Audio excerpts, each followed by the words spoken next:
everybody, I'm Web Chef Kimberly Turner, and today I'm going to show you how to cook Spiralizer potato crust pizza with salami, olives, and artichoke hearts.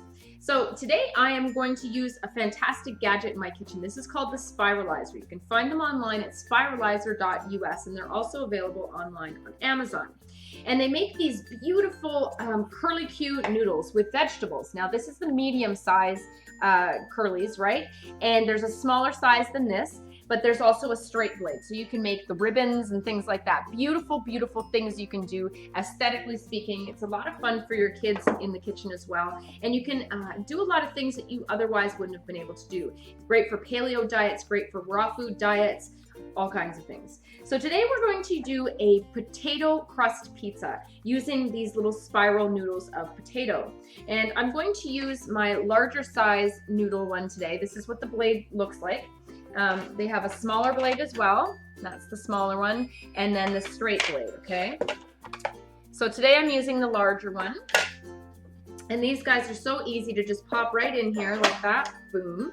You're going to suction cup these guys onto the countertop. They have little tabs that you can remove the suction. If you're having a problem with suction, make sure you wipe your counter off very well, and then just leave it a little bit moist. That kind of helps the suction onto your counter. So this is going to stay really, really firm here. One handle is for your non-dominant hand to hold and kind of help push the vegetable through, and your dominant hand is going to do the spinning. Oftentimes you're going to want to, if you have a weird shaped vegetable and you want to cut the ends off so that it's nice and flat and will stick in these little grippers easy, that's perfect. Today I don't need to do that. My potatoes fit in here nicely, and that's it. I'm leaving the skins on. It's a lot more nutritious. You have lots of nutrients in those skins. Don't peel them off every time. If they look pretty good, make sure you scrub them down, but then all is well. So we're going to go like this. I'm gonna push this onto that little round bit right there. Push the teeth into your vegetable. Today is a potato. And I'm just going to push with my left hand in this handle and spin with the other. And look how easy these beautiful curly Qs are. You use nearly the whole entire vegetable, just to the last little bit, and that's all that's left. Okay, so you can cut that up. They look like little mushrooms. They're actually really adorable. So I've got two of these guys here. I've done two medium potatoes, or you could do one large potato. Be very careful with those blades. They are extremely sharp. Really easy to clean. They pop right out, and everything is top rack dishwasher safe as well. You're gonna remove those tabs, loosen them, and the whole unit just picks right up. Move that to the side. So I've got some things going on here. My oven is preheating to 425 degrees. On my stovetop, I have a large frying pan with that's oven proof. I wanna make sure my handle can go in there. Potatoes, obviously it's not like a regular crust of dough, right? So what you need to do is you want to make sure that these guys are going to be stable enough to be able to transfer to a baking sheet after they kind of fry up in here. So that's our plan. A little bit of olive oil in there to start. Well, I'm going to toss my potatoes with a couple of things just to kind of help them crisp up a little bit and give them some flavor as well. I have a tablespoon of coconut oil. I just melted it a little bit so that it would be liquid at room temperature. I have 1 tablespoon of flax seed meal. This is going to give a little bit of crispy crunch as well as some nutrients.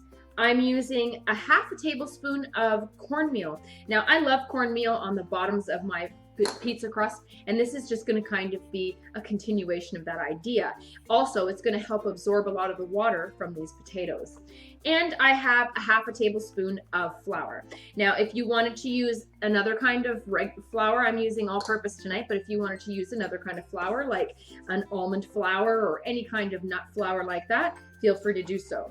I want to coat these guys up a little bit with those ingredients. Get that all coated up. Make sure that coconut oil gets all mixed in as well. I'm going to use a bit of pepper. I'm not going to add much salt here because my ingredients that are going on top are a little bit salty. I have some beautiful mozzarella cheese shredded up. Make sure you have your ingredients ready for your pizza.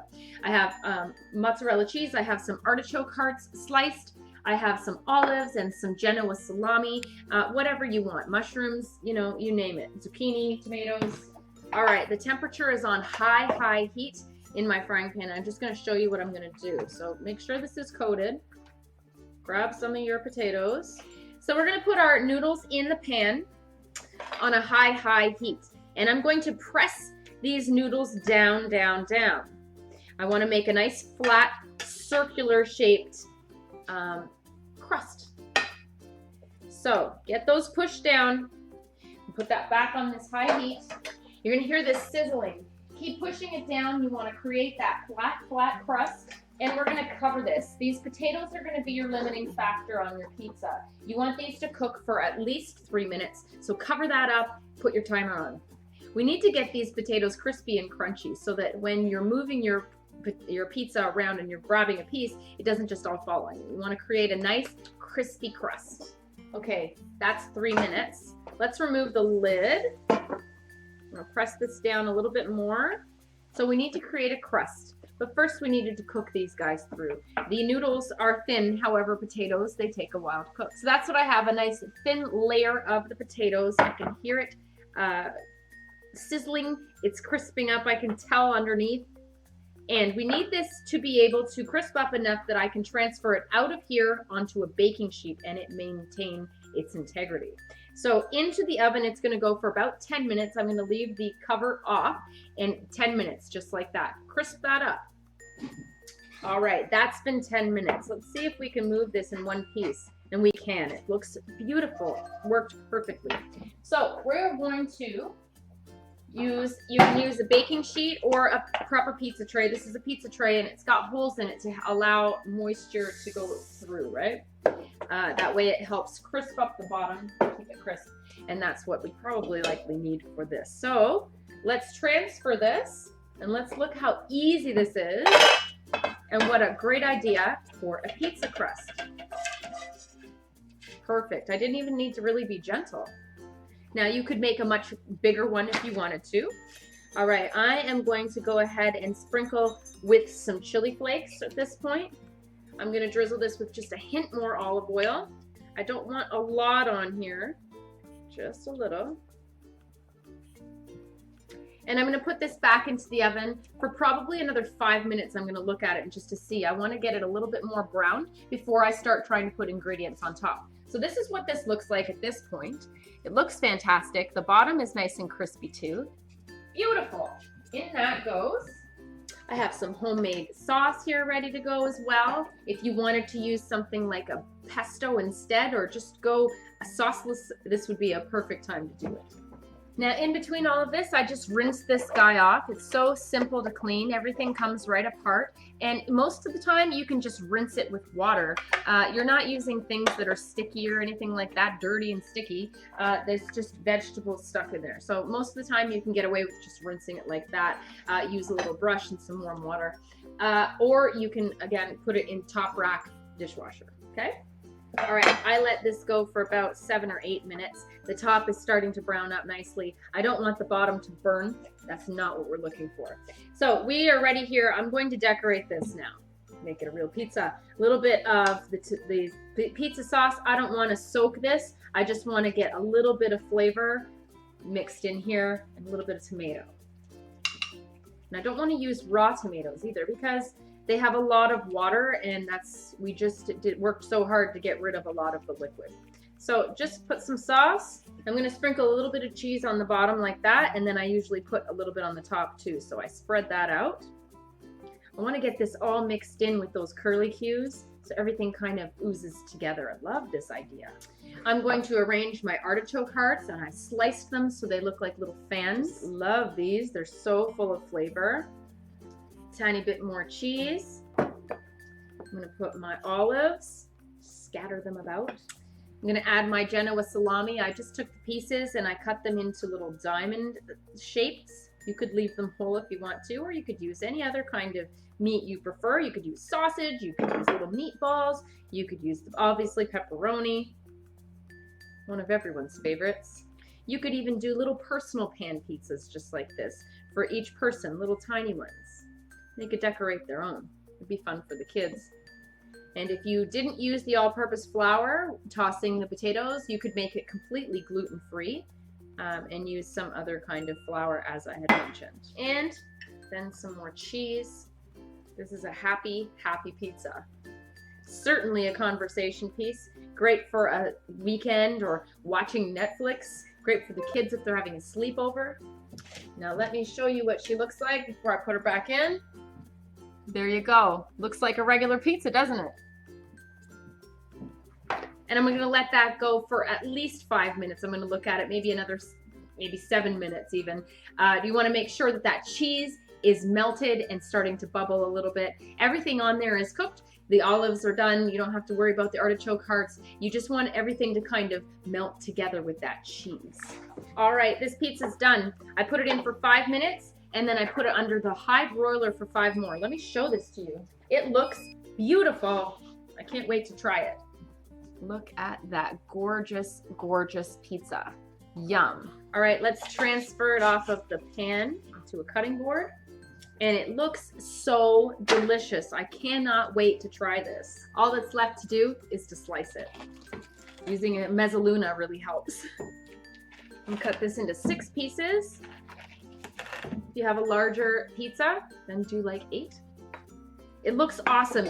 You know what? It cut up perfectly, and you're gonna be able to lift these guys up with no problem. Well, the only thing left to do is to try a piece. So let's pick one up. I do have quite a lot of stuff on here. Look at that. Woo!